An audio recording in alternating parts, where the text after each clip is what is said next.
we'll start. So thank you so much.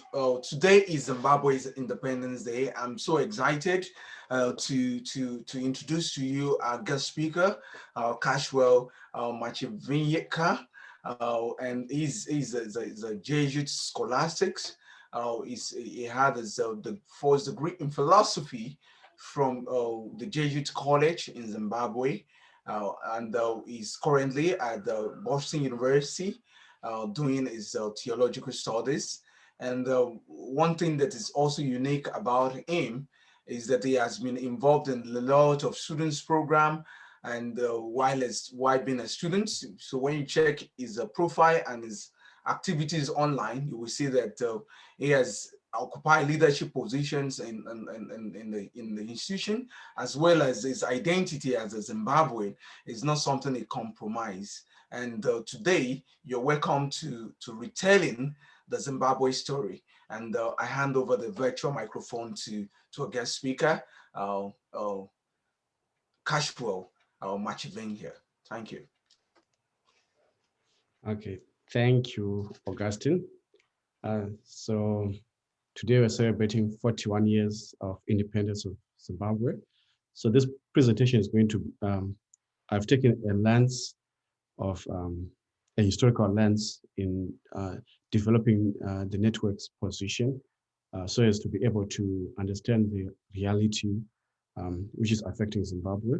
And then during my presentation, I'm going to suggest some topics of interest that maybe someone might be interested in doing, maybe a comparative study their nation with Zimbabwe, or areas which I feel this Zimbabwean history can be developed.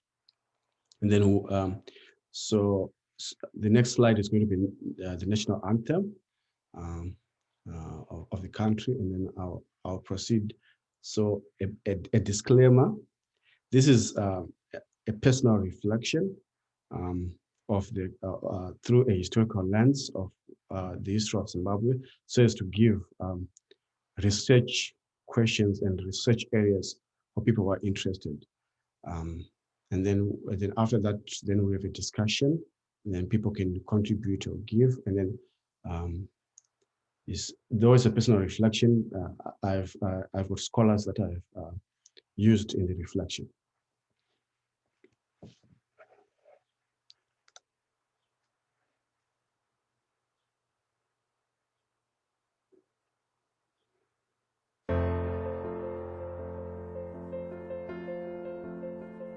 See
That's the national anthem of Zimbabwe. It came into existence after the Ishikombere Africa, God Bless Africa. This was the local version which came in the 90s, composed by a local musician. So Zimbabwe at 41. So 41 years old, still a very young country, but with a very interesting and beautiful history. Why did I choose to talk about the history, the importance of the historical lens? The historical lens gives us an overview of the importance of current situations and the general understanding that it will allow people not to repeat the same mistakes that would have happened in the past. Again, the historical lens allows us to understand certain questions, certain events of why are people reacting this way? What are the tensions arising? And where can people improve?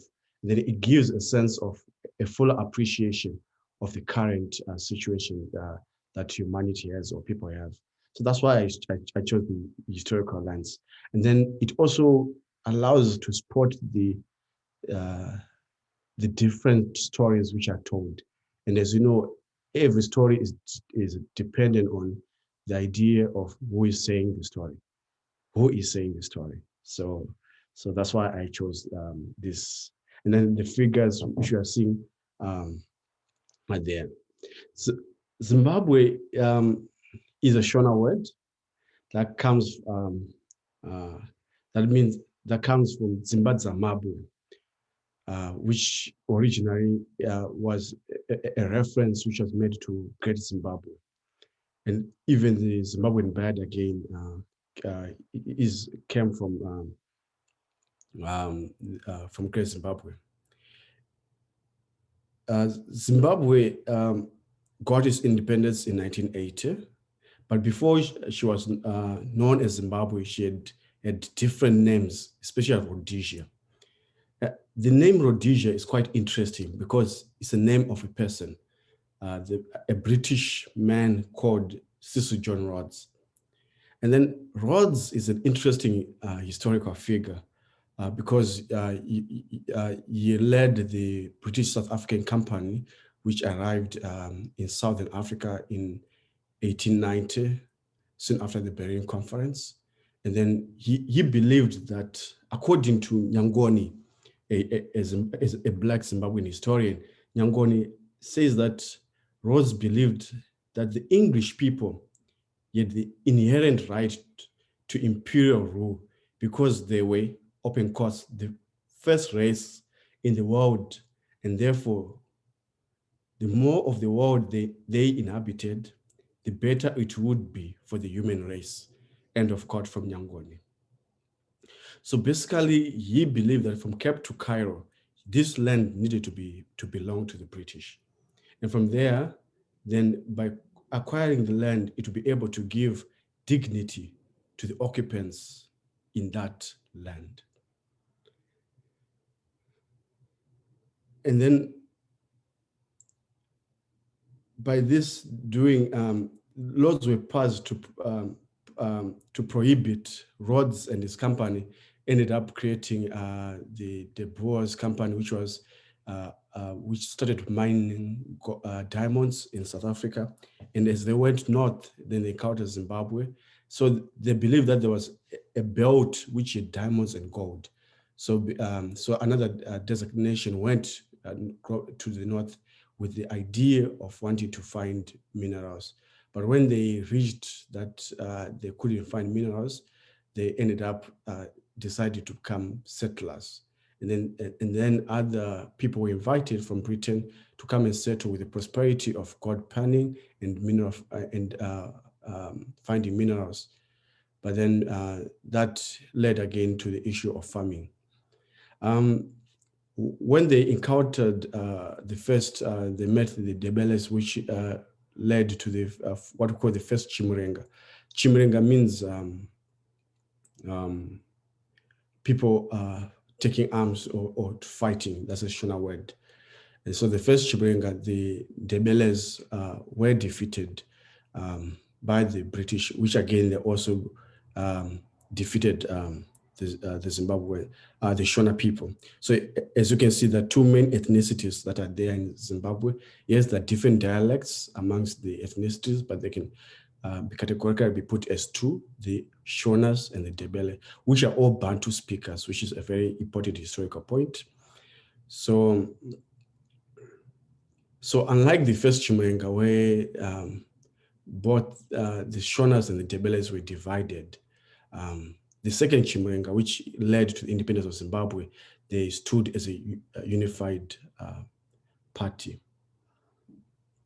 And after the defeat of the Zimbabweans in the first Chimurenga, laws were put up which led to an inequitable distribution of the land that provided Black Zimbabweans a large poor land, a large chunk of the poor land, but the fertile land went to the whites. According to Chung, more than 6,000 whites seized the best half of the land, while the worst half was left to the 600,000 peasant farmers. During the colonial rule, which started in 1890 to 1979, the white minority dominated and oppressed the native population and divested them from their land. Again, the interesting fact is how religion was part and parcel of the colonial rule, and the three main denominations which came were the Catholics, Anglican, and Methodist.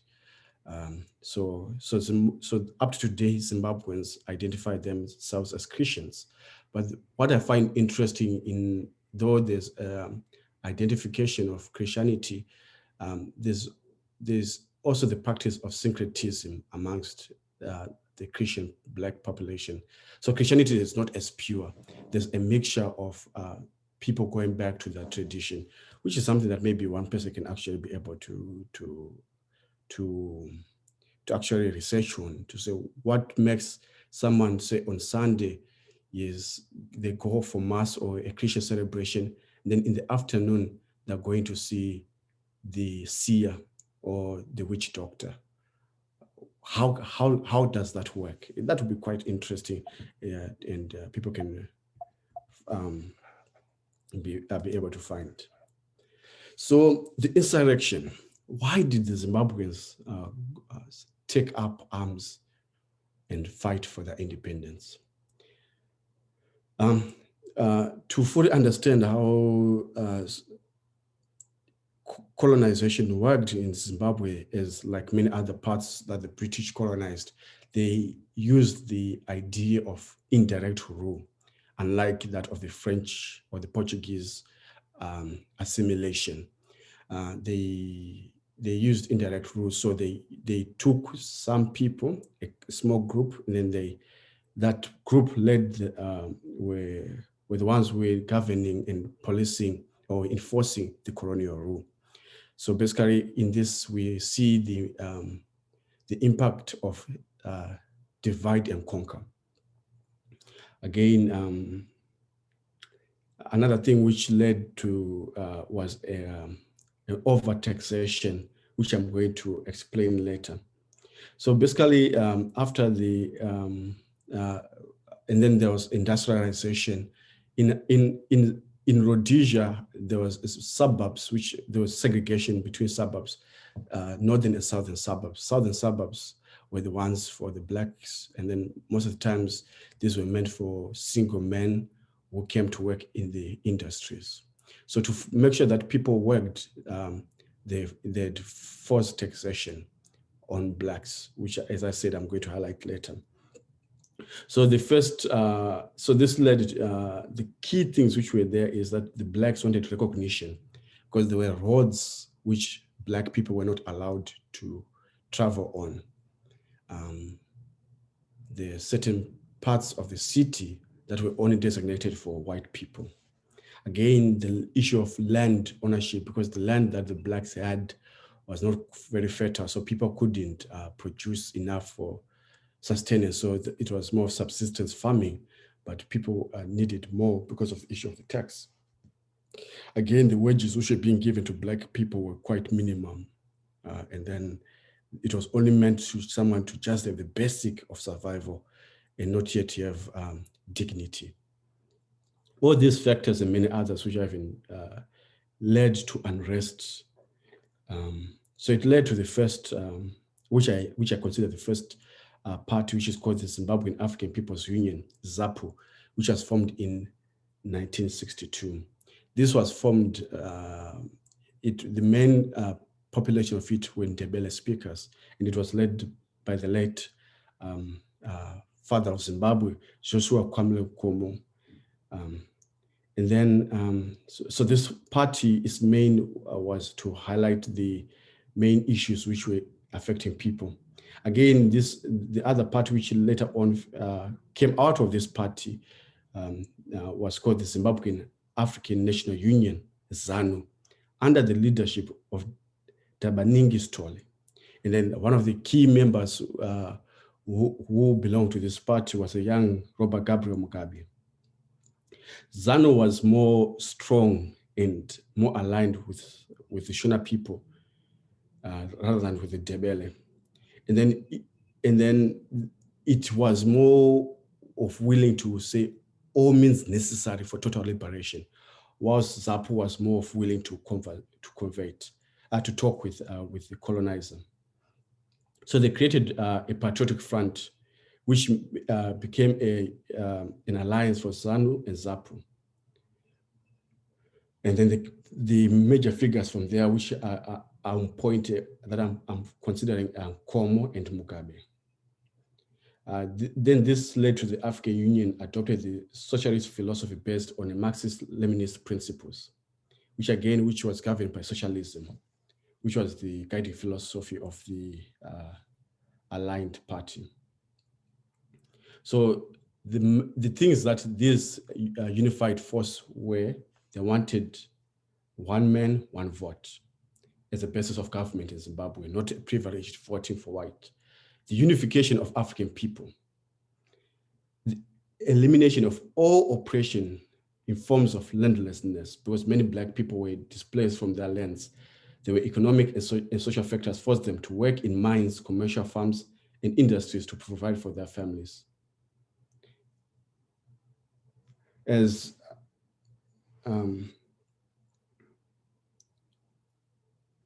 according to the Journal of Eastern African Research, this is one of the key issues which came up on the issue of land and then the commercial needs. Again, so as to enforce the Black people to work, heavy taxation was imposed by the Rhodesian government. For instance, heart tax, adult male tax, wife tax in excess of one. This is a very interesting tax, the wife tax, because it was trying to force people not to practice polygamy, which was maybe it would be interesting if someone researches or we do deeper research on what was the influence of Christianity in this text and to enforce a certain ideology amongst the Black Zimbabweans. By 1910, a third of South Rhodesian government income came from the taxes of Black African men. And then these Black African men left their families. So already there's the beginning of disintegration of familyhood there because of trying for economic sustainability. Again, this affects the consciousness or the African Ubuntu spirit of being in communion. And this is a great impact which shapes the identity and importance of the Zimbabweans. Later on, other taxes which were added on were dog tax, cattle tax, port tax, land reserves, and progressive taxation on polygamous people. So this, according to Chung, forced Black people to migrate to the suburbs.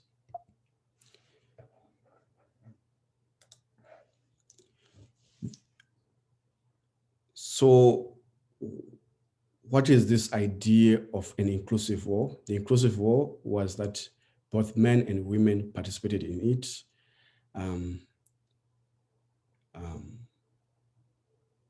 the Debeles and Shonas were united. And then people were fighting for their African identity and African consciousness.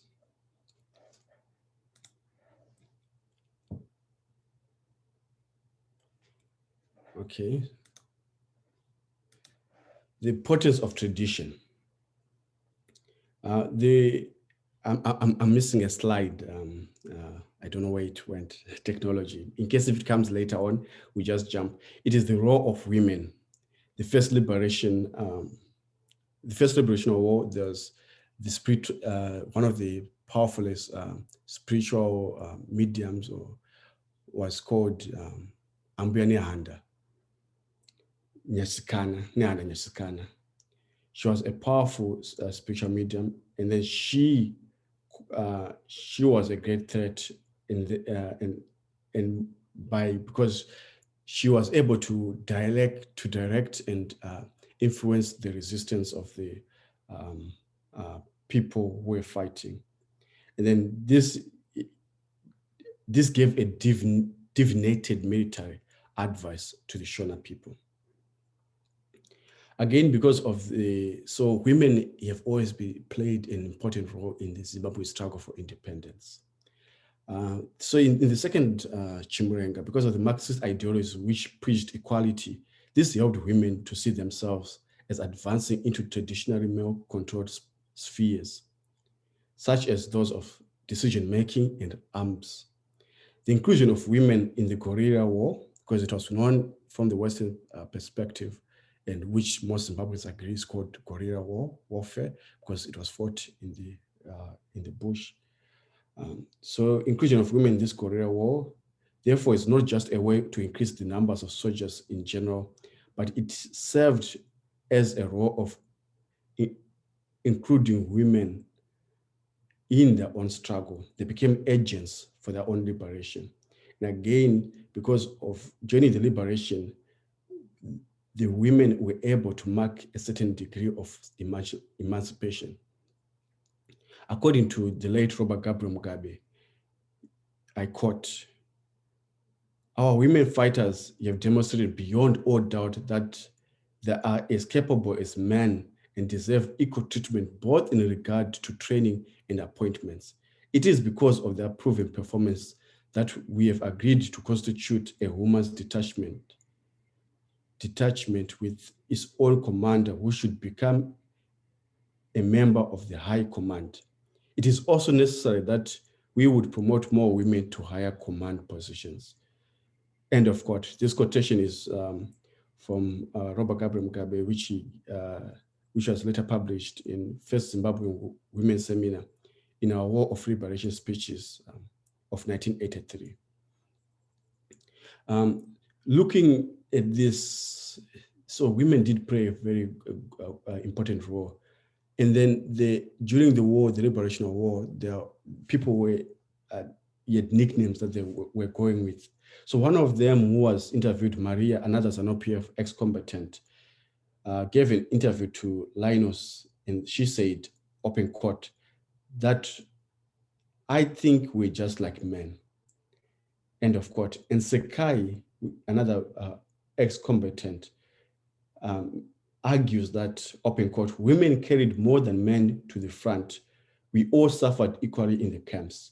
When there was not enough food to go around, it was divided equally among the recruits." End of quote. This highlights how women and men there was gender equality in the struggle of independence for Zimbabwe. However, because of patriarchal structures, the female leaders such as Teorai Panongo identified that the main problem was being sexually assertive, that young women were misbehaving, and this was bad for the revolution. So there was this issue of sexuality in the revolution, and most of the times these women were blamed to be the cause of this. Women were also essential to the survival of the troops because they prepared for the food for them and provided them with clothing. This traditional revolution, according to Ganan, taking a step back and reflecting on this, it can be seen and should be argued that while the liberation struggle in theory paved the way for increased social and political involvement of women, the actual participation that would have achieved female emancipation was tightly constrained. The edges was limited. Again, this leads to a key issue of saying that maybe for research to say to what extent did the post-government of Zimbabwe create structures which allowed women to easily be included into the society? What were the mechanisms of healing from the war torture? Again, the ideas which were about rape, were there adequate investigations? What were justice given? And men who got married, did the practices go? This would give a fuller richness of understanding the social dynamics and the idea of Zimbabwean women. And yeah, this would be I think it would be a good story. I know that Nyambura and Margaret Dongo, you have done some research and interviews, so some people can find primary sources and with that regard. Again, Tanya Lyons points out one key fact which will be very interesting about research about the involvement of women and their recognition in the war, is that at the National Heroes, Eka, which is in Harare, there's only one woman who's buried there.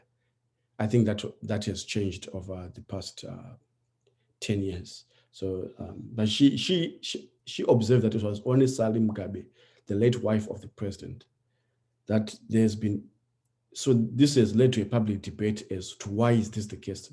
But there's never been a discussion of what it means to be a hero in Zimbabwe. So this again offers opportunity for people to research about hero status in Zimbabwe. So some of the key women who have participated and who have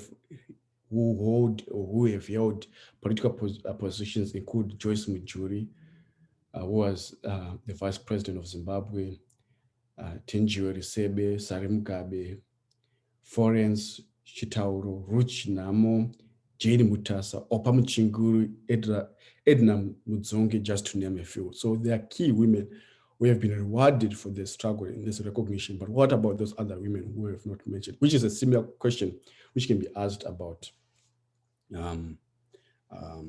other men whenever.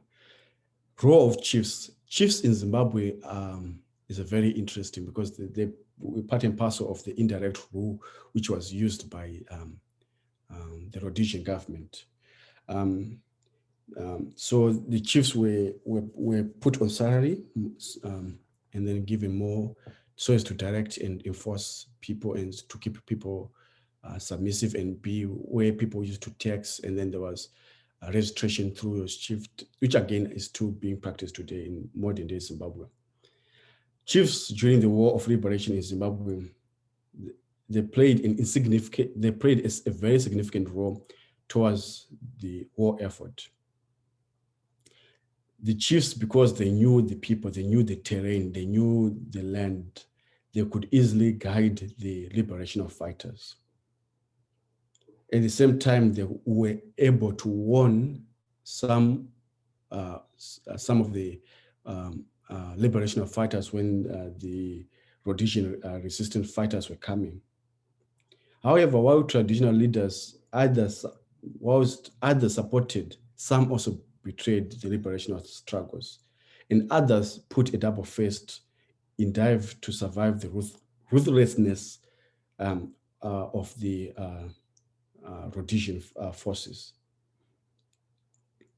One of the maybe prominent who was clear in support of the struggle will be Chief Nyashanu from Buera. He clearly stood for the liberation struggle and was a clear, let's say, in rebellion towards the Rhodesian force. Other key chiefs which supported but were not very active were Chief Makumbe, Chief Chitsunge, Chief Chimombe, Chief Chamutsa, and Chief Nerutanga. But however, there was the most popular maybe sellout, or I wouldn't use, okay, I've used the word sellout, but maybe it's a slip of tongue. The one who collaborated against the liberational fight in the Buera region was Chief Chugwebu. Chugwebu was afraid, so he took the idea of leaning towards support.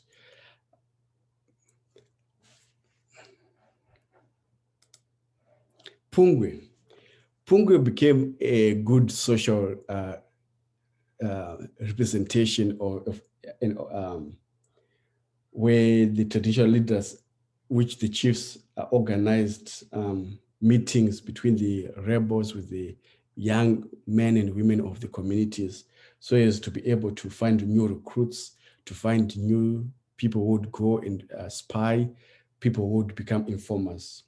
So Pungwe is a Shona word which basically means night vigil, but also because of the liberation struggle, can be referred to as a political gathering. So guerrillas used this as an opportunity for interacting recruits, and also they used it as a way of getting to know the chiefs, because as I've highlighted before, some of the chiefs were considered as a possible threat to the liberation struggles. So the Pungi again became a place where there was education of the masses. As Fidelis Mutsakani notes, that Pungas were a success as a result of the cooperation of traditional leaders who encouraged their young people to attend and to desist from reporting guerrilla presence to the enemy. As a result, many people have contested to say, was they cooperate, were these Pungas, or was there a free cooperation, or people were coerced, were Zimbabweans coerced into the war? So which can become a point of good research for those who want the principle of cooperation. However, I lean towards to say that there was more of cooperation rather than coercion. As traditional authorities such as spirit mediums, chiefs, headmen, and village heads contributed immensely in mobilization and organization of person support for the war effort. So this is a very clear sign that because of the number of support that came, many people were not coerced, but they entered freely to this. So again, during the Punge, it highlighted also the opportunity for spirit mediums. So though there was a physical war, there was also a spiritual war. So because as we know that most anthropologists and sociologists attribute Africans as being spiritual beings, with the importance of understanding the involvement of the spiritual mediums in the war is very important. I feel as if it has been dusted under the carpet, so it will be a good opportunity to fully understand modern day Zimbabwe, the spirituality of Zimbabweans through the lens of the spirit mediums. The inclusion of the traditional, because a traditional leader was also considered a religious leader. The spirit mediums played a vital role, especially when they brought together peasant elders in the rural side, the young armed guerrilla fighters. So it encouraged people to attend, because it became since it was either considered as a political gathering, it became a spiritual gathering. So one needed to attend. And then people would dance and sing, and people would drink. So the spirit mediums would drink and dance whilst listening to Mbira.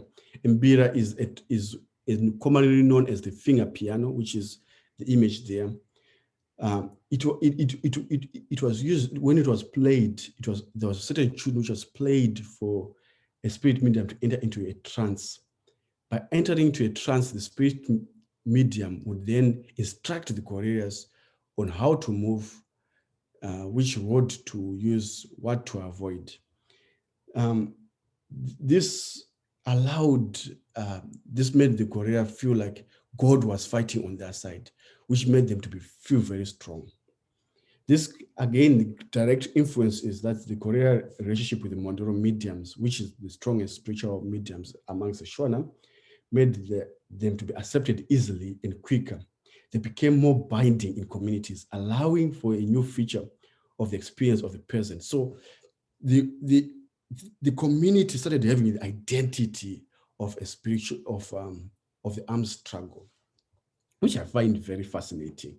And then this led to, I think this leads to the idea of cooperation with of the local spirit mediums in that. Again, this allowed them to access sacred caves and spaces, sacred mountains, which were previously not allowed for outsiders. So there was inclusiveness which came there. And Yankin, as that the spirit mediums prohibited guerrillas from eating certain foods or engaging with sexual relationships with local women. And another important thing, that they were not supposed to spill the blood of the innocent. They were not, the liberation of fighters were not supposed to kill the blood of the innocent. So this became a way of protecting the community and protecting people, and especially for the avenging spirits, which is quite important in understanding the importance of spirituality in the role, which is similar to the Christian message, again, which we find in Deuteronomy and in the Gospels, that the innocent should always be protected.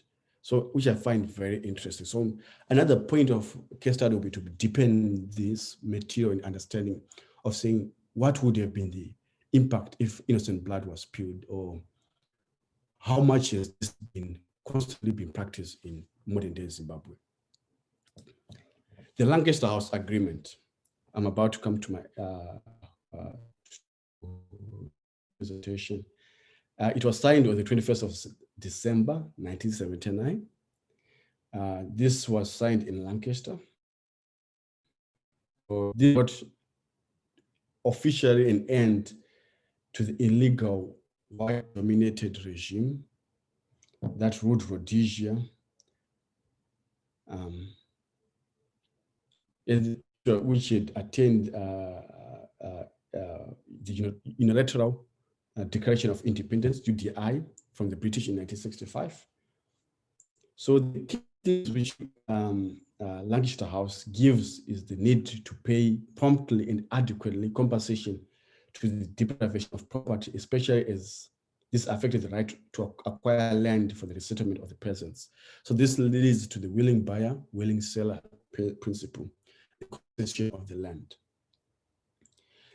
This was a very tight, a very contentious issue, which I think more research is needed to be done on the issue of the land, because the agreement was that the land is going to be sold. How many lands were sold in for the soon after independence? What was the compensation? But was it a justification, or was it a way of trying to include reconciliation and healing in the community? So there's a lot of opportunity for research there. Then another issue of the compensation of the House of Assembly, Senate. There was an issue of numbers, of race numbers or certain things, but Mugabe and Koma and Muzoriwa, who were representing the struggle, said, no, let it be.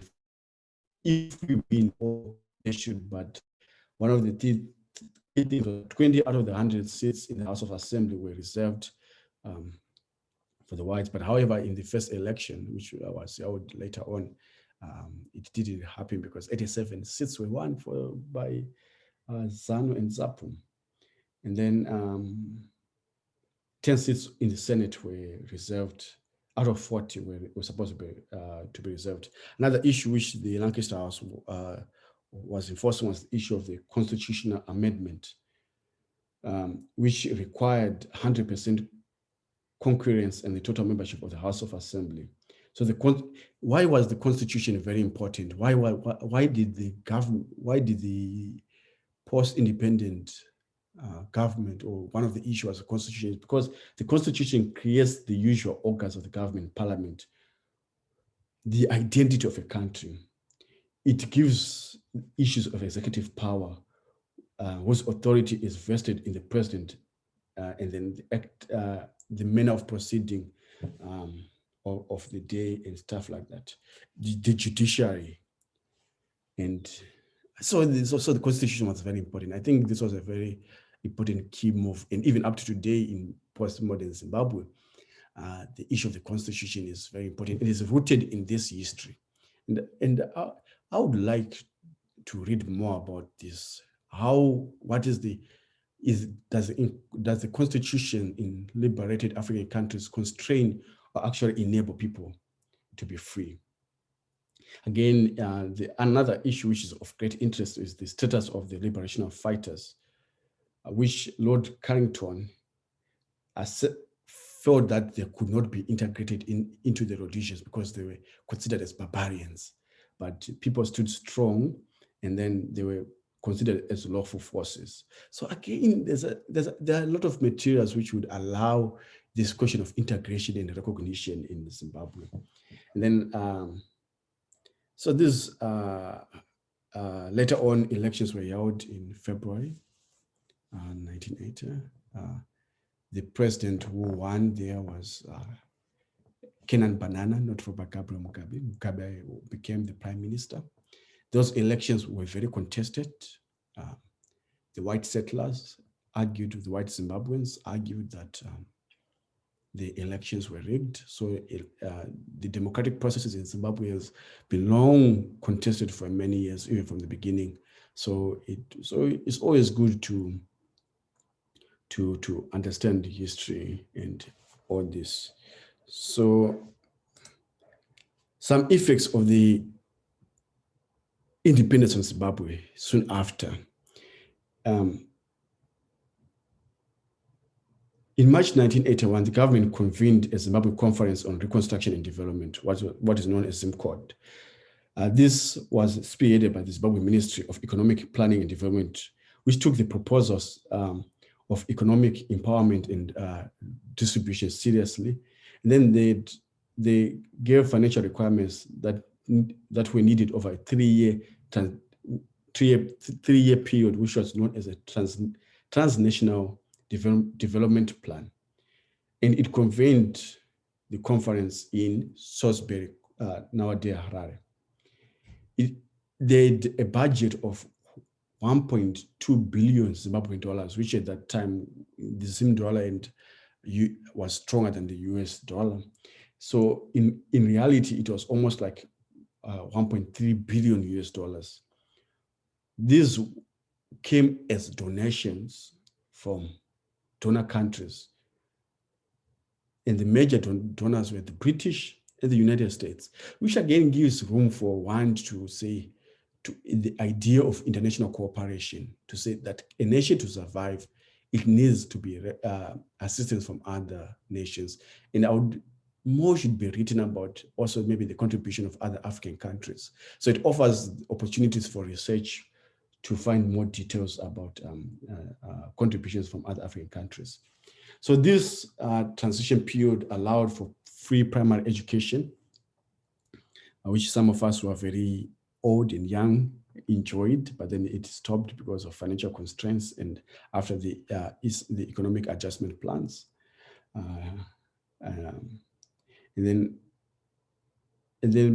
also because there was certain social benefits for those who earned less than 150 Zimbabwean dollars a month at that time.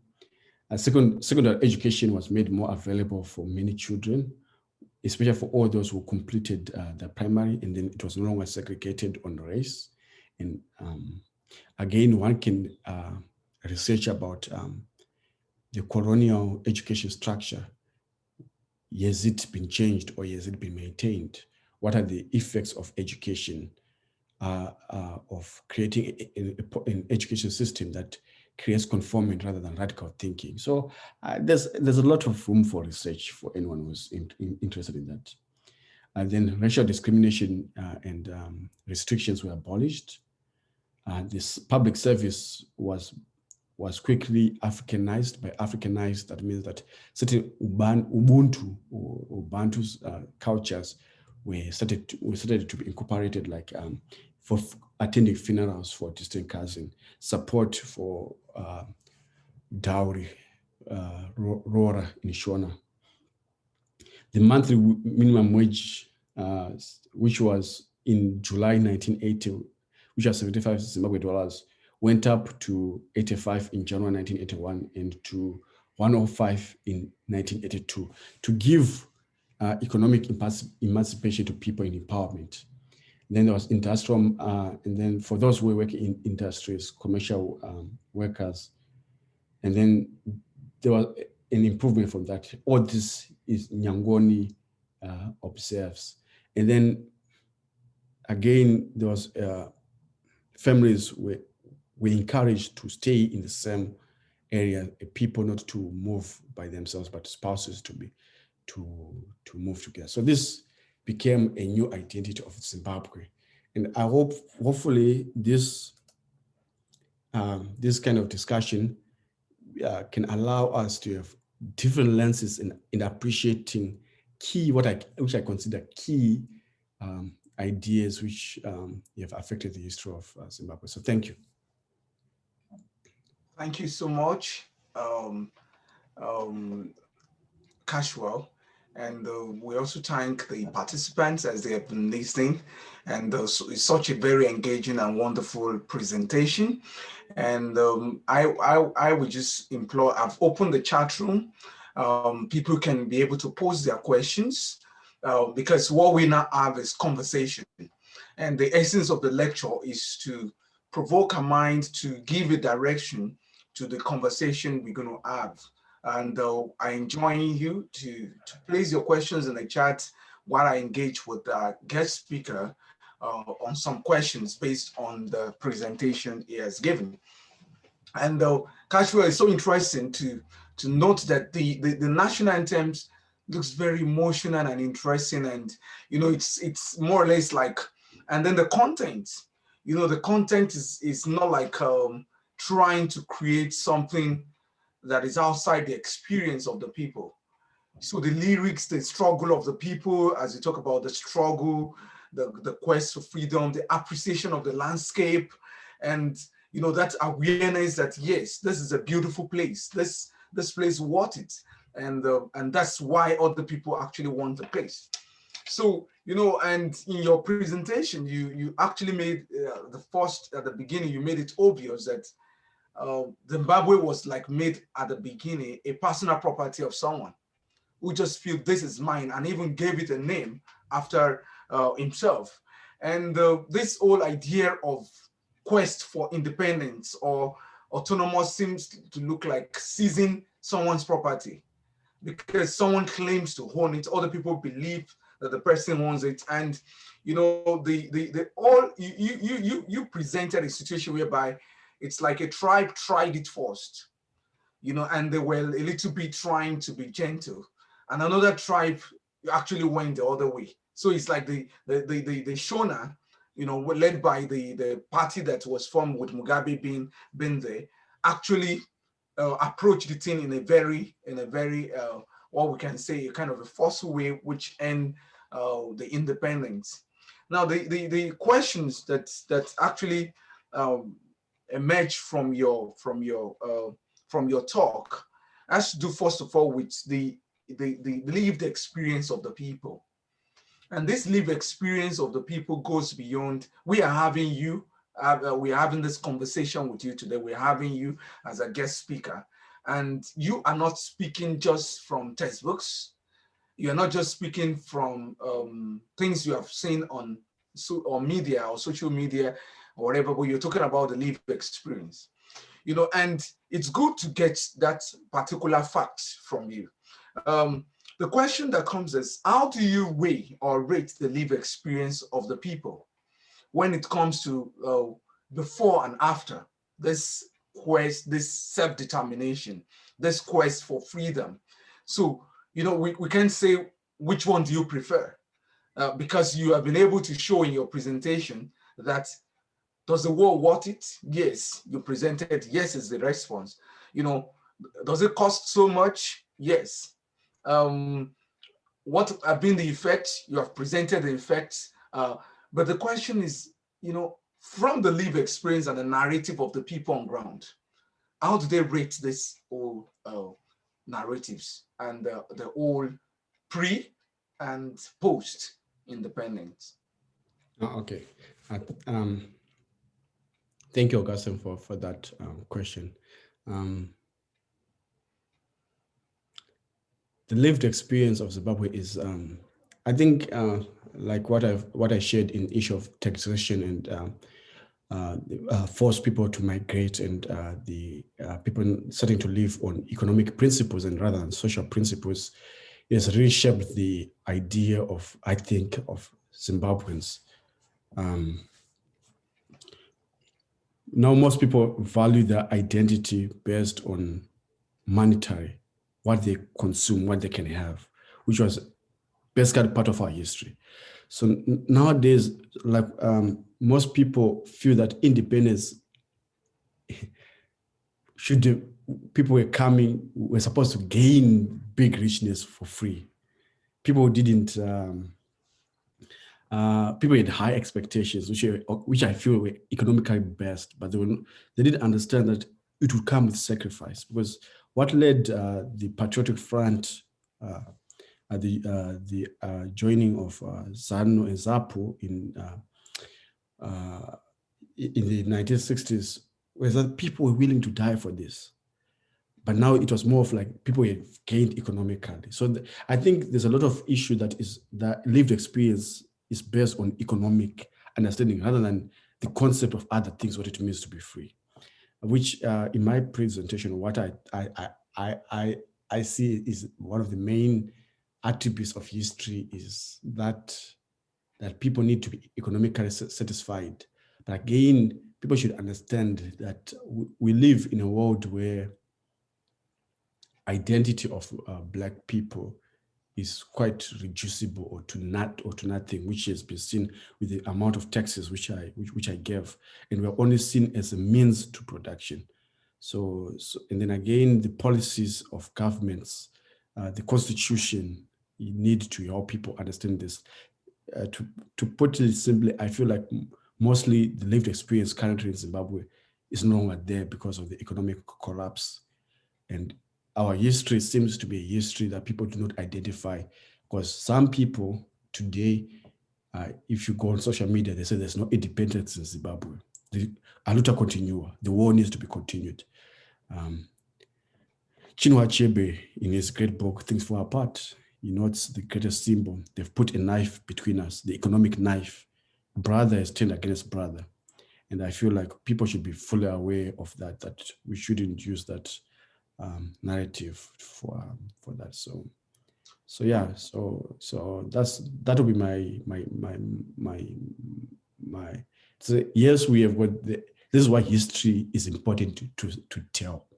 It is important that us as young people, the future of Zimbabwe, for the future of Zimbabwe, we should not forget, and we should not forget where we're coming from.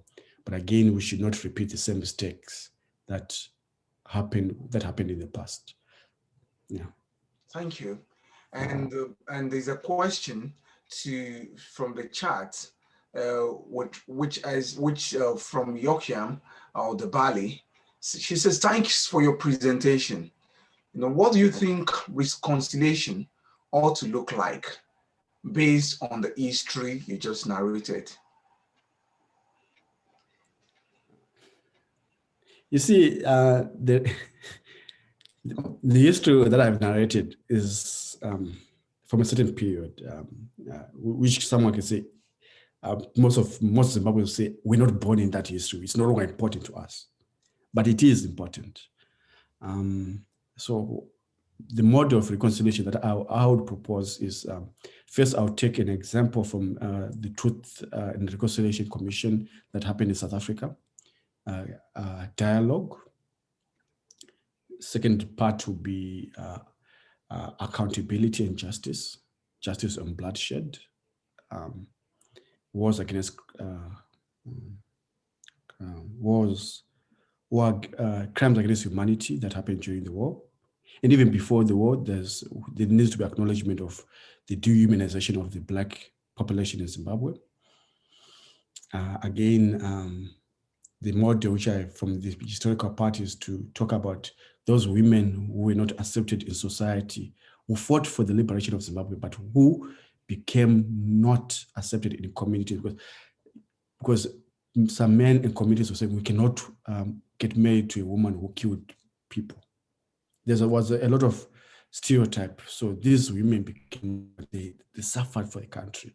So we need to talk about that. We need to talk about the, to make a follow-up to say, how much did the government of Zimbabwe give support to integration to the people who had gone to the war? Again, which becomes a very interesting point, because from 1981 to 85, there's another part of history which I didn't go to, which one needs to go and understand. So there's a lot of nuances, but the most important will be dialogue, truth, and reconciliation based on the spirit which is there in integration. Yeah. Thank you so much. And there's a question coming from Brother Shabazz, and I think he would like to speak to that. Okay. But before taking that question, we already have some questions from the talk, so I'll take that and then take Brother Shabazz from. So the second question from your presentation has to do with the fathers of the nation, and you know, your own rating. You mentioned two persons in particular, and you know, it's good at some points for Africans to be able to say, yes, human beings are not perfect, but these are the qualities that we want to encourage leaders to hold on to or to emulate.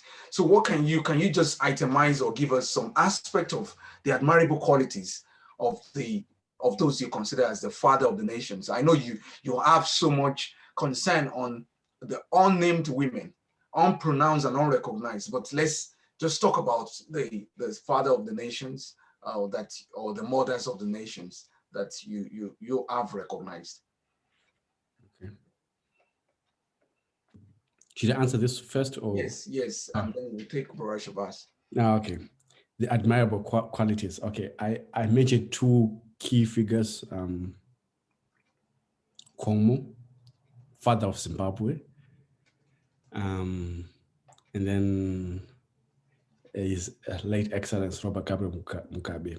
The key qualities from Komu, he was very concerned about justice, inclusive justice.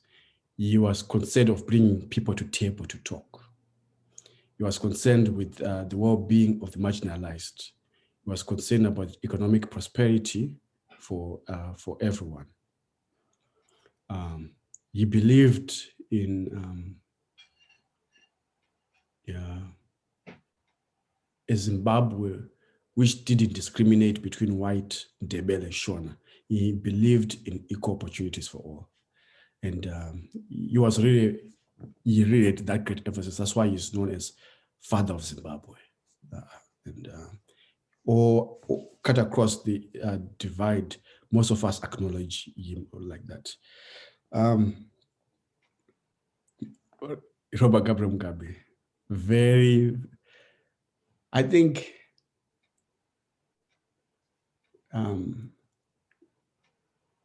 if next year is the same time, if you invite me again, maybe we can actually just do a Robert Mugabe description, because Mugabeism is great. He was cunning, he was determined, he was assertive, he was eloquent, he was a Pan-Africanist. He played politics most times that people didn't appreciate. Talking to many people who interacted to him, they say he was soft-spoken, he was diligent, he was a man of prayer. He was a deep man of prayer. He was a man who was fully aware, and he was not afraid to challenge. He was not afraid of taking radical positions.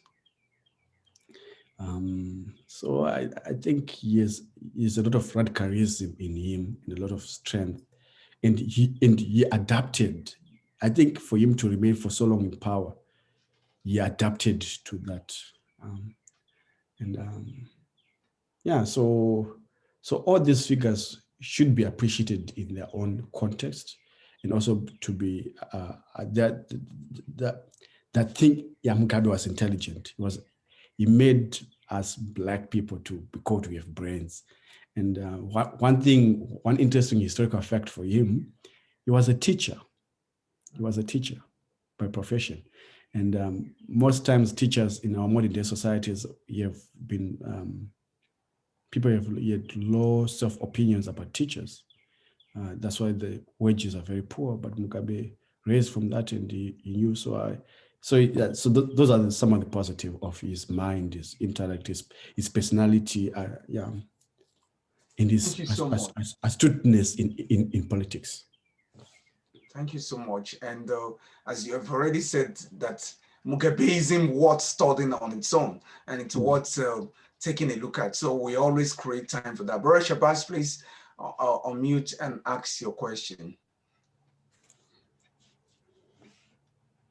Brother Shabazz? Can you hear me now? Yes.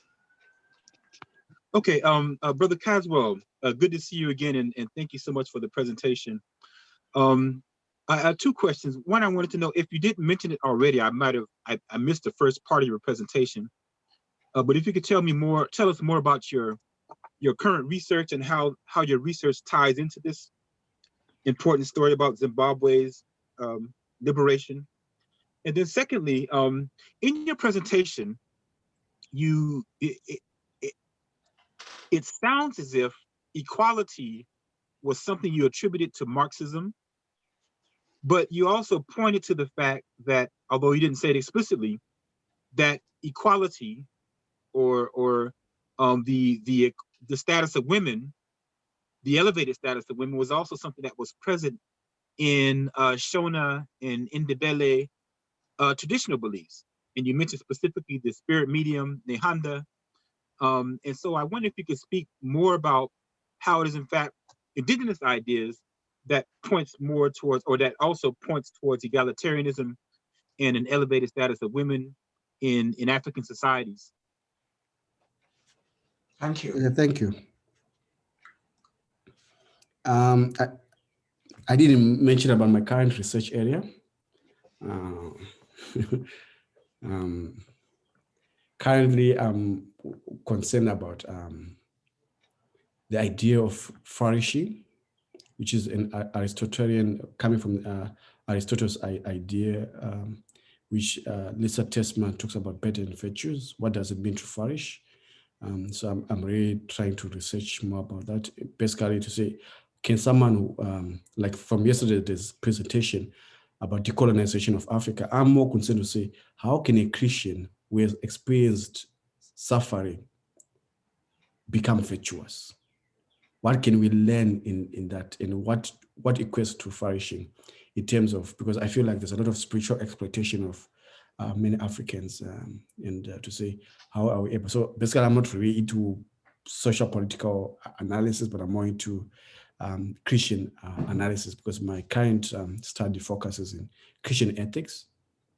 So that's why I'm trying to specialize in, I argue that people need to flourish. That's my personal, both spiritual. Once someone is being blessed, not the Matthew chapter 5, the Beatitudes, blessed are the poor. There's nothing I don't agree with poverty, like in that sense. I think there should be an equal balance. So that's my current interest.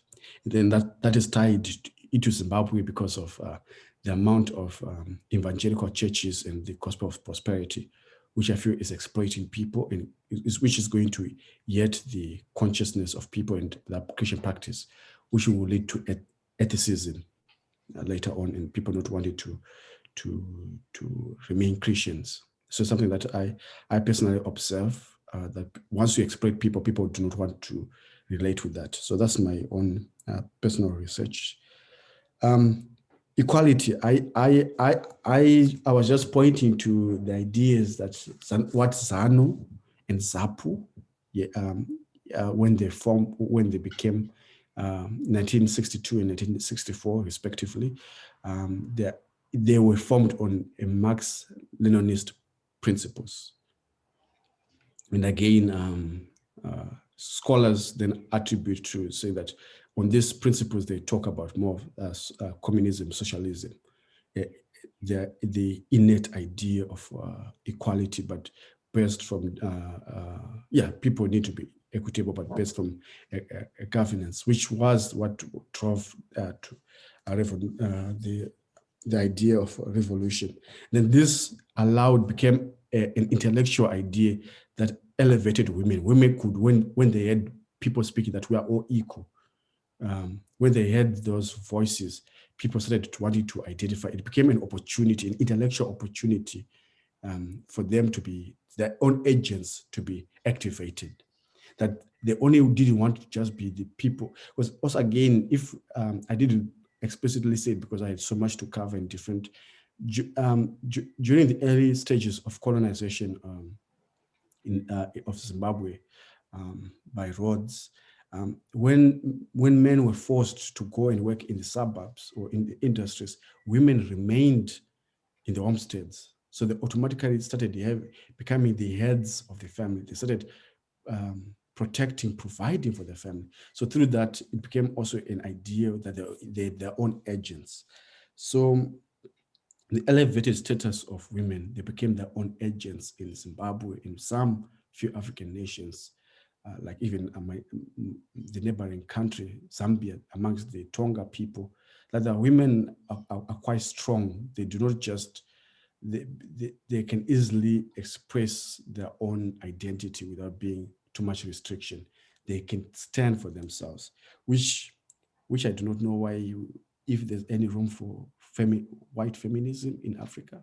In some parts, it's already there, but we need to retell the story. So yeah, so the status of women, even up to today, like as we have highlighted, the main spiritual mediums, their involvement in war.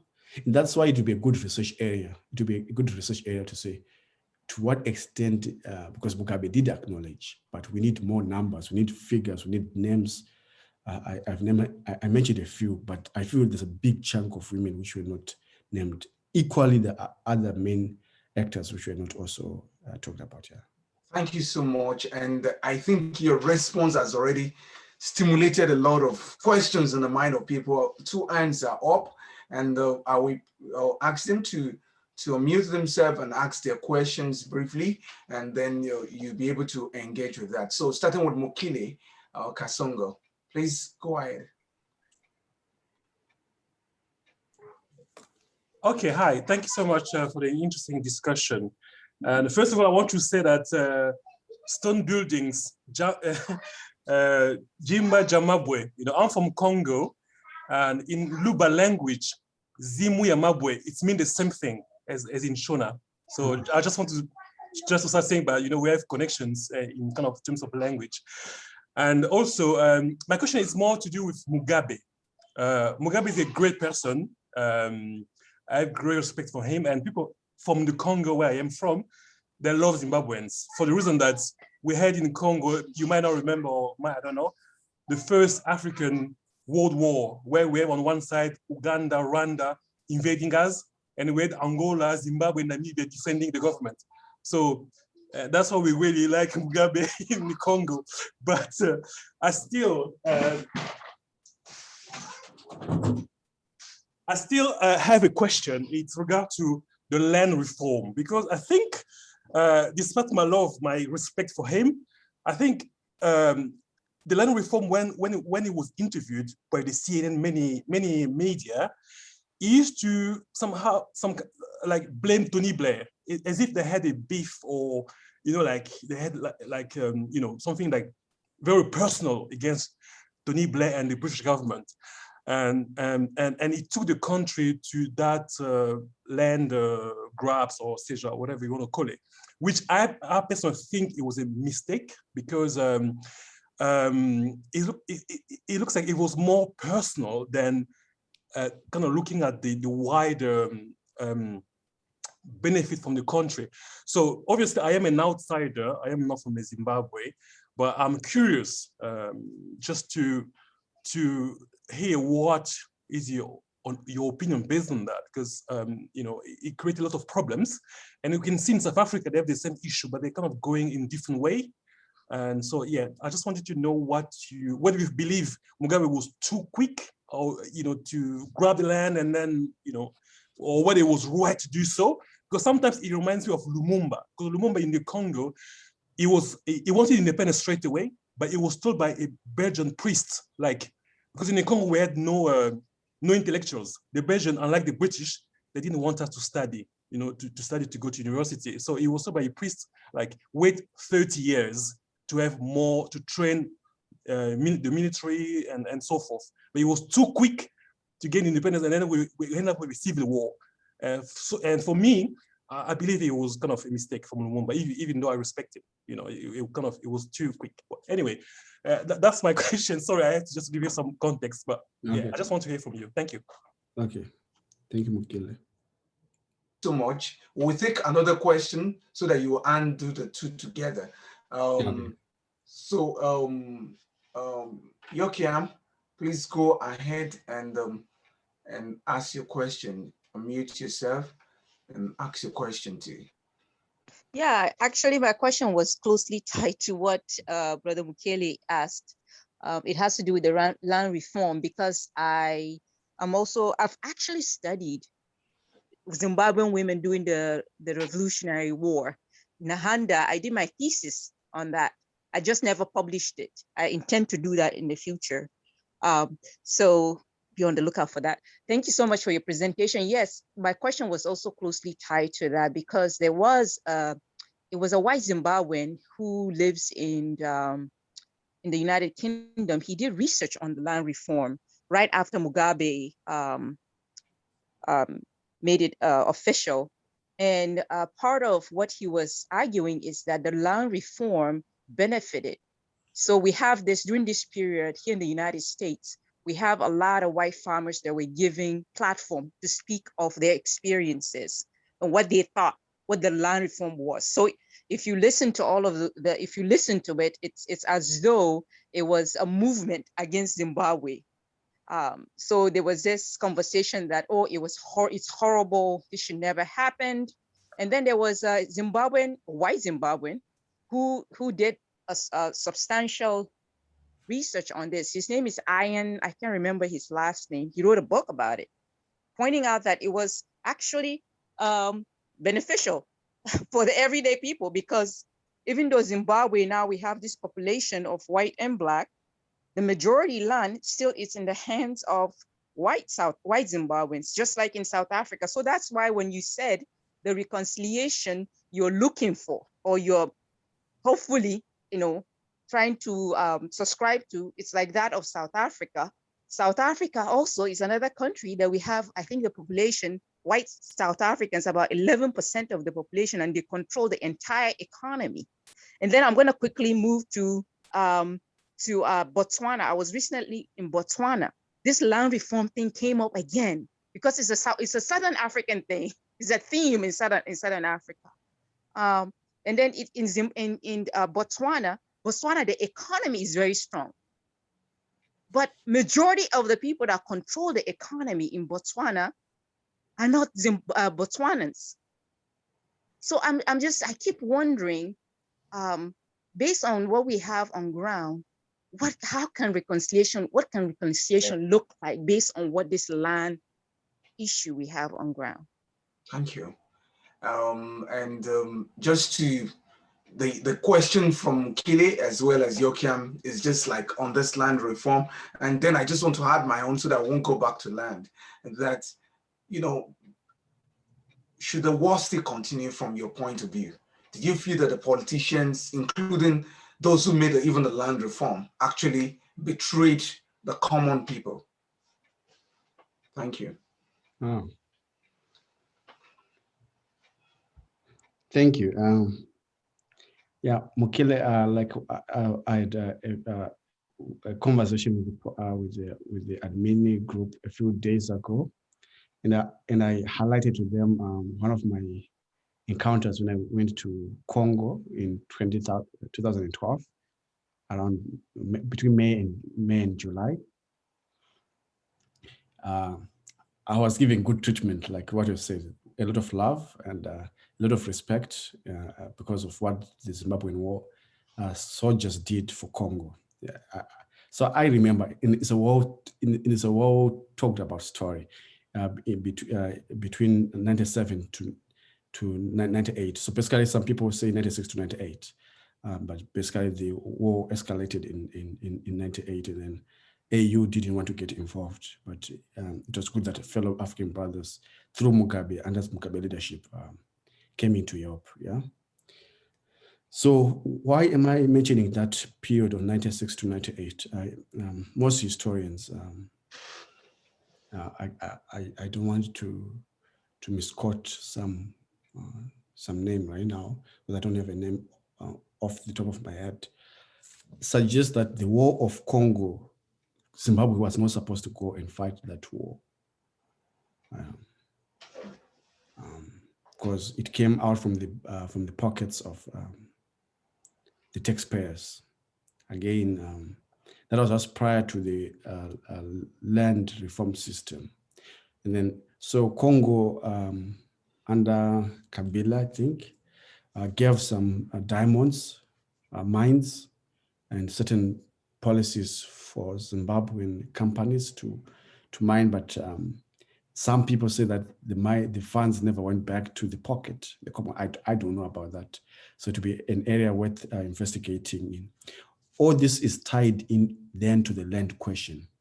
That before that, Mugabe was not challenged. Mugabe was winning elections with 80%, 90%. Nobody was challenging him. Then that became the emergence of MDC before the 2001 elections. Funny enough, 2000, there was supposed to be a constitutional referendum where Mugabe was saying, let's change the constitution, but then people didn't want to listen to Mugabe. They said Mugabe wanted only 2 terms. He wanted to increase his term. It's actually the MDC which made him lead for a further 17 years. So I feel like they should have given him those 2 terms. But again, history, the importance of history, the land question. Did Mugabe grab the land quickly? Yes and no. Yes and no. Yes, there was not, I do not have the numbers of what was the land distribution there. Up to today, as I said, if you go back to Zimbabwe, there's still some farms which are still being run by white people. So it's not a total, we have taken all the land, there's still some people who own the land. But again, the people who have benefited from the land, we have used the land in the right way, who are working and thriving. The problem with anger and violence is that some farms people entered and then they chased away the white farmers. They chased away the workers, because the workers, when they were talking, they were saying the white man was doing this. And this was, I think, it went down with certain people in the wrong way. So I have my reservations about that. That maybe if they had the land, if they had taken the land and then they had promoted certain present farmers, that would have been good, especially the people who were already working. But because of anger and rage, people destroyed sheds, they destroyed crops, they went back to basic farming, because Zimbabwe had become a commercial farm system. So yeah, so I think the land issue, yes, it wasn't supposed to be done that way. There should have been more dialogue, but I think Mugabe, with the way he was intelligent and he knew more things that I don't know. And then it's an area that needs to be researched on.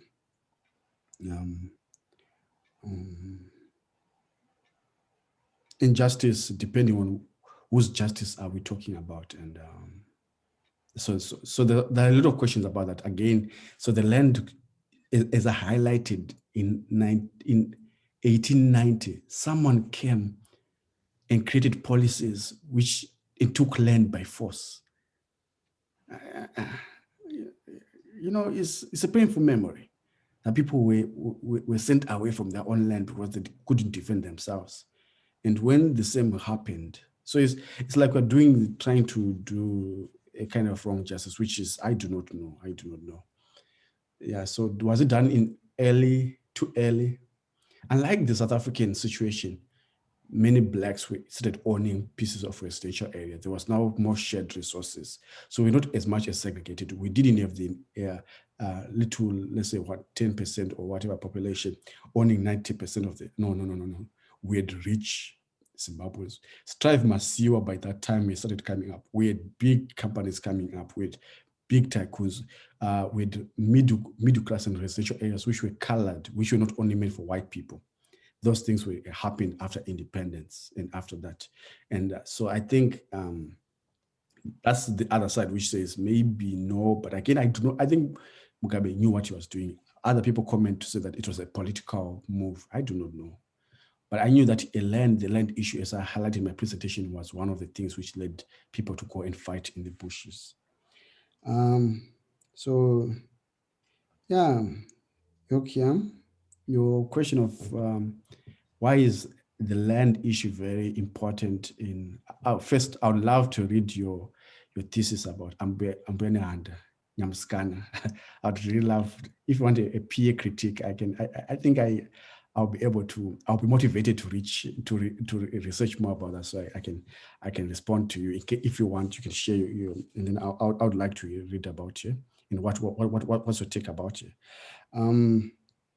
The land issue in Southern Africa is a Bantu issue. It's a strong Bantu culture issue.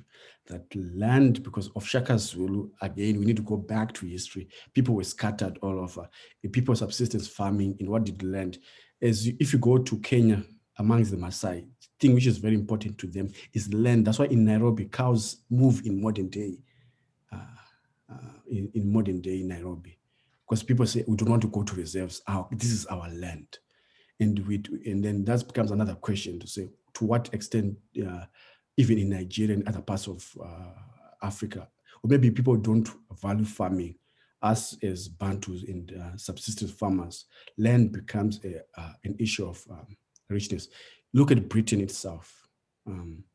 The land is owned by the Queen. You build on top, but you're given a lease. The land remains there. So land is a very important thing. And then I liked Mukele's question of Tony Blair. Why did Mugabe hate Tony Blair? Because Tony Blair is the one who broke Lancaster House, but people don't talk about that. That Tony Blair went to the House of Chambers in London and said, why should I pay a debt which I didn't cause? And Mugabe was like, no. Young man, I saw you growing up. So it became very personal, saying, you guys, you made me sign this and you decided to break it. This is not it. You should fulfill your commitments. But then people are not willing to talk about that. So that's why it became very personal between them, because someone broke an agreement that actually some historians say that, and political commentators say that Mugabe was forced to sign, to compromise on the land issue and other compromises, but someone later on to come and change later on when they went, because they stopped making the payments, because the British government was supposed to give the government of Zimbabwe money, and the Zimbabwean government would pay a willing farmer to say, who wants to sell their land, here's the money, go out, then they do land relocation. But again, some people were saying that money was misappropriation. So there was a lot of question, but it became very personal, because, and then that's why Mugabe never liked from as much as I gather. But again, it's an area where we can actually need to really discuss and talk about proper scholars, what they say and what is the fact of the matter. Today, I know that there are some people who are doing well on farms. There are also people who have not used the land very well. But in principle, there are also some whites who own the land, who are using it well, benefiting other people. So justice and reconciliation needs to be recognized in that sense. Yeah, that's what I think. Thank you so much, and for very insightful approach to a question that seems controversial at times. And you know, that's actually echoed something from your presentation, which you made mention of a statement, and I quote, how can Christians who have suffered so much injustice be virtuous? You know, and you know, when you approach this issue, that question still comes up again. You know, how can people still be calm, even amidst injustice. And that takes us to the conversation that has been going on in the chat, which I will also coin as a question. And it has to do with, you know, you use the term syncretism, still currently going on in Zimbabwe, but you made mention of the fact that the invocation of Black spirituality, music, vigils, and all those, what we can say, spirit medium, actually had a great impact in the victory that they had in obtaining this independence. And you know, when you were given the narrative, you know, the whole thing just, you know, cast a mind back to discussion on decolonizing theology and decolonizing spirituality. But what are the, you know, the ethical elements, you know, or what we can say of these practices that, you know, that goes beyond just the example you gave, like you made mention, innocent people should not be killed. And, you know, so this Black spirituality, Black practices, and also this idea of going into yourself and not just having so many weapons, which gave them victory. What are the aspects that you think that can also be incorporated into the present day practices, which you accuse that they're exploiting the people in the name of the gospel of prosperity? That's a very detailed question. So let me give what I think is sincere. People need to become more sincere, sincerity. Understanding the plight of the marginalized. We need to really understand.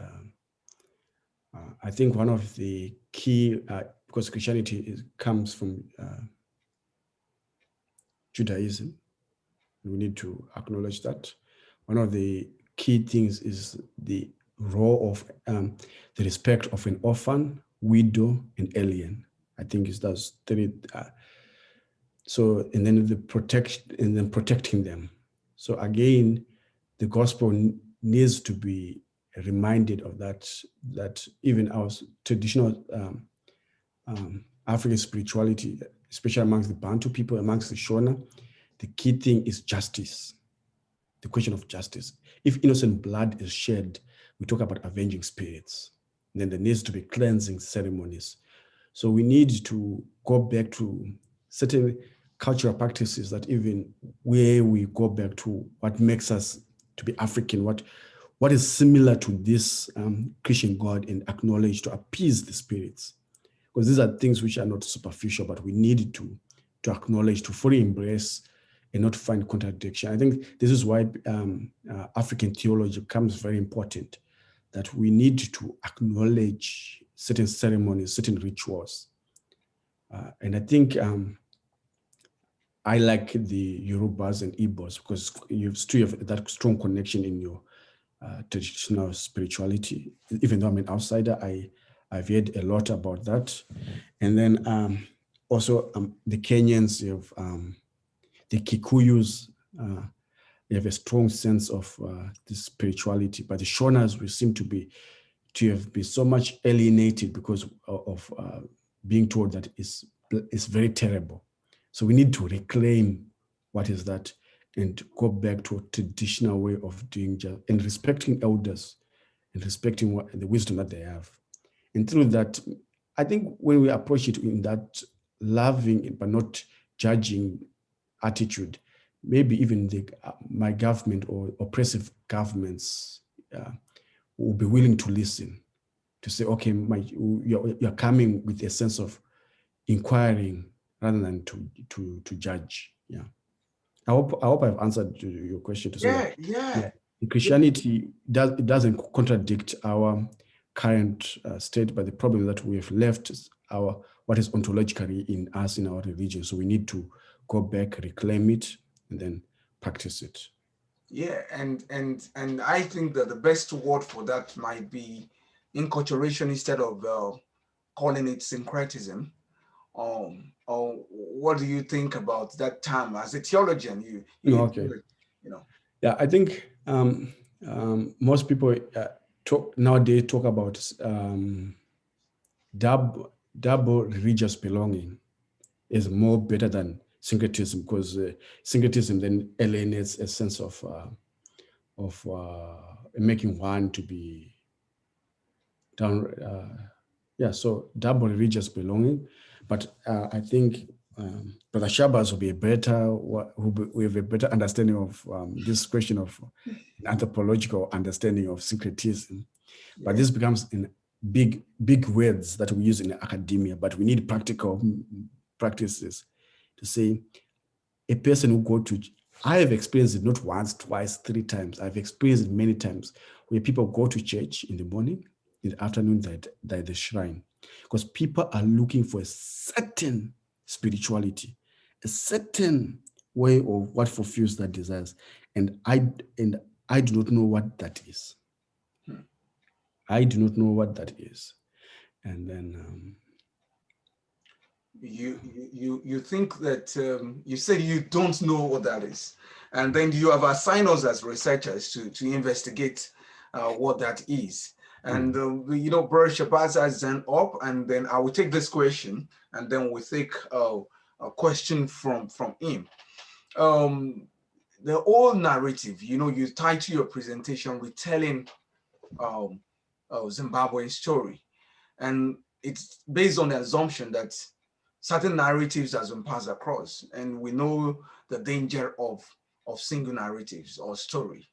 And some people will say that sometimes the weapon of those who owns the media and also have influence across the globe is also the narrative through big broadcasting televisions and all these big nations that actually tell the world what goes wrong. And how will you rate, the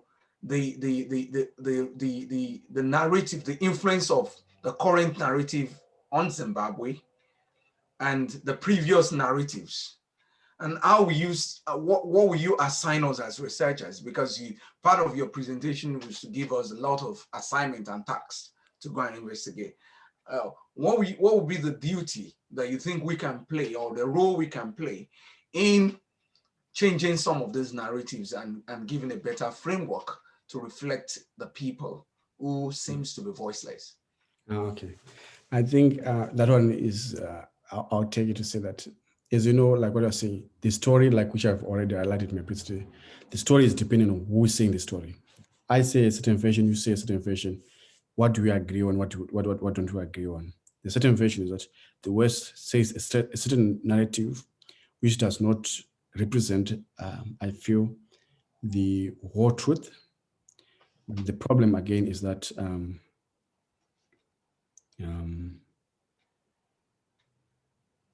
we are our own worst enemies. The elephant in the room is how we as Africans, or we as brother and sister Africans, we do not know how to agree to disagree, and how we are always going to the West or somewhere else to look for support. And I think that's not good. We need to learn how to talk amongst ourselves. If we start creating our own issues and we solve them amongst ourselves with due respect to the principles that Bantu spirituality entail, we'll make a big change. So it doesn't matter what they say about, yes, the narratives. I've stopped listening to some of them because they're just crazy, but they also have elements of truth. They also do have elements of truth in them. But I feel like the greatest challenge is we cannot sit and look at each other as brother Africans and sister Africans. We need a Messiah who is in the West or in the East, but we cannot look at ourselves, and we exploit ourselves. And so we are our own worst enemies. So I just believe that we need to be sincere and be truthful to ourselves, be truthful to our ancestors, and be truthful in front of God. And then once we do that, I think things will change. That's my thinking. I don't know. As I said, you wanted my thinking, so that's my thinking. Please, Brother Shabazz, feel free to unmute yourself and call me. with your question briefly, as we're coming towards the end of today's celebration of Zimbabwe's Independence Day. British Bass. Yeah, I like Brother Caswell's thinking on, this problem of Africans not being able to talk things out and to agree to disagree, and how we have to come to some sort of, I guess, basically respect for each other. I wouldn't put it as we are our own worst enemy. I think that's a problematic term, but that's a debate for another time. I wanted to get back to this issue of spirit mediums, and I think the point was missed. My point was that, well, Brother Caswell mentioned things fall apart, and Chinua Achebe has mentioned one thing that he regrets about that narrative is that he would have shown the power of women more straightforwardly had he rewritten the text, but it still comes out clear. For example, you think about Chielo, who was a spirit medium in Things Fall Apart, and how Okonkwo, who was a powerful, titled man in Igbo land, but he had to defer to Chielo, who was a female spirit medium. And likewise in Zimbabwe, the same thing with Nehanda. You had military leaders who all deferred to the knowledge of Nehanda. So my point is that these ideas about elevated women actually pre-existed European intervention and colonialism and imperialism in Africa. They're organic, indigenous ideas that we can learn from, and I would add that to the assortment of ideas that Brother Caswell has pointed to as Bantu philosophy, as things that we can learn going forward in reconstructing an Africa that we all can love and respect and desire as our home.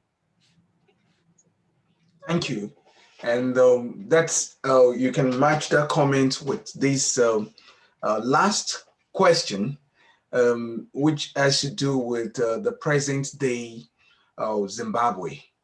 Because in your presentation you made mention what you call the modern Zimbabwe, what we can say, and that also comes back to what we started with on the question of pre-colonial and post-colonial Zimbabwe, and the change in the social structure. Things are no longer the same, and then you identify some the changes in the urbanization, capitalism, and all other things that has actually reshaped the society, and some questions that were not previously asked are coming up.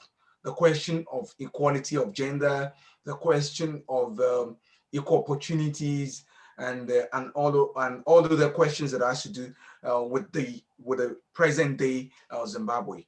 So the question that I would like to ask is, in celebrating the Independence Day and 41 Independence Day, in the light of not the pre-colonial but even the post-colonial Zimbabwe, what are the issues that you think you want to be resolved, or you feel that should be addressed, by politicians, by activists, by researchers, so that in the next 5 or 20 years, we'll be talking about a very brutal nation called Zimbabwe, and celebrate the battle and the sweat of the ancestors in a good way. So what are the salient issues, and what are the futuristic, I don't want to use Afrofuturism, because it's not a concept I buy into, and but what are the futuristic outlooks? So you can match my question with Brother Shabat's question, and then we call it a day, because it's really been an interesting moment with you. Yeah. It reminds me of the first discussion that we had, and the question of what are my hopes? Am I hopeful for the future?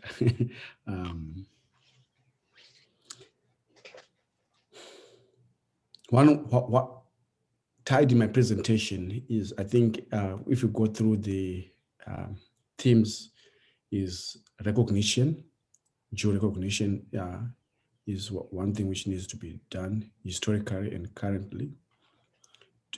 2, accountability, especially on issues of injustice, exploitation.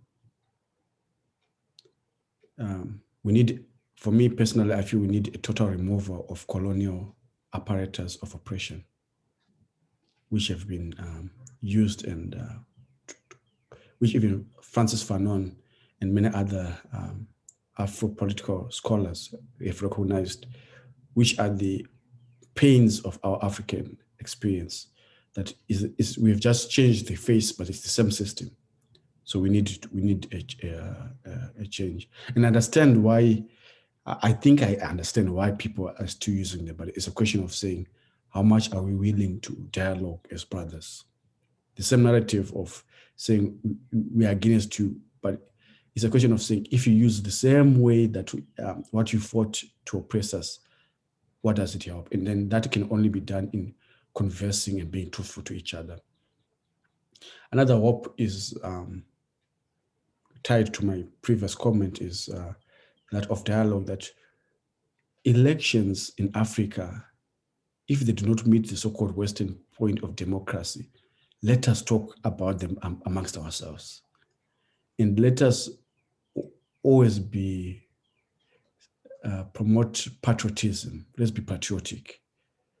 If one brother is failing, criticize him by giving him an alternative to say, if you do this, this will help.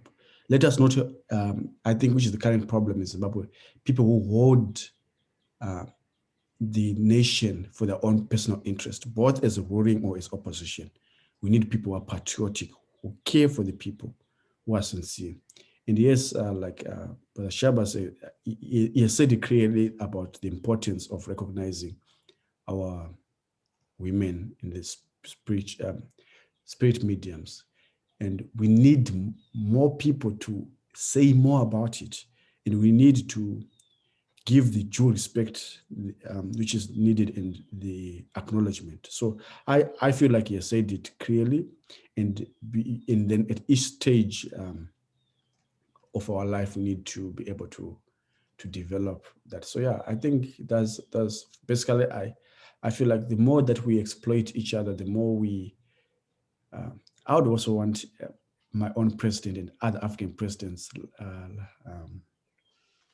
to also go to the local hospitals, not that if you're sick, you go to China or you go to America. I want my member of parliament who is in charge of education for his children to go to local schools. I would like that. I would like that internal trust in our own systems, and not to trust them, and not to exploit our people. That's what I would hope. It's very simple, but I don't know why people still send people saying, come for holiday, I don't mind, or go to learn in University of Kenyatta or in Nigeria. No, that's a better, rather than to go always to Western East, but we've got people who are being trained to be medical doctors. And let's give contracts to our own, what do you call it, our own people. And maybe in my own naive mind, well, we're never going to stop corruption, but I'd like people who steal but invest in the country, rather than to just steal and then invest outside. So that's my own little naive intellectual thought. Thank you so much. On behalf of the entire team of African Researchers Network, we appreciate you, because this has cost you so much in spite of your tight schedule. You have to do so much research on this too, to be able to to speak objectively as possible. And it's such a wonderful day. We appreciate you. We hope that you will also come up anytime we invite you when it comes to Zimbabwe, as well as invite all other scholars that you already know as Zimbabwean to also join in the conversation for decolonization, for celebration of our heritage, and for appreciating all that we stand for as Africans, essentially as Black people, and as people who want a better world. Thank you so much.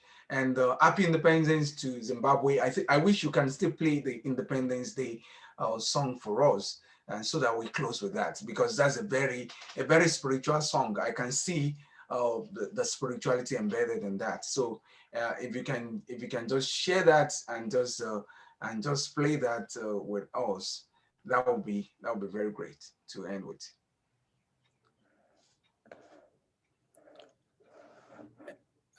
Are you able to see?